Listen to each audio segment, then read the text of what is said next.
Hi, welcome to the video 35 of our Adobe Premiere Pro classes. In this video, you are going to learn how to use the blend modes for overlays so that it is looking like fantastic as a overall output. I'll show you how it looks like. Now I'm going to apply some effects on the top of this layer like fire elements, smoke, dust and scratches.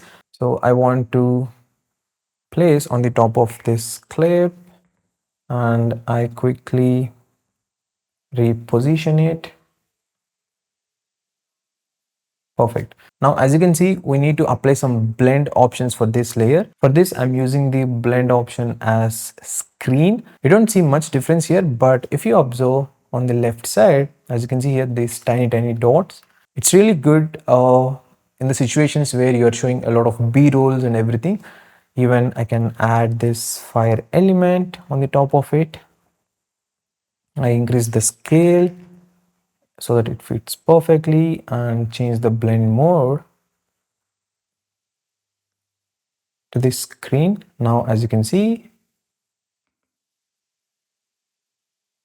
wow, like this you can play n number of layers as you like. That is called layering, and you can use the blend modes. Different blend modes are there. If you click on it, you can see a lot of options. Depending on the background color, it changes.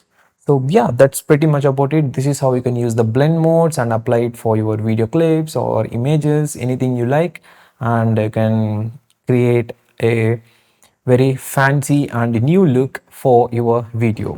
Yeah, that's it for this video. See you again in the next video, and make sure you hit the subscribe button and the bell icon to the side of it to get instant updates.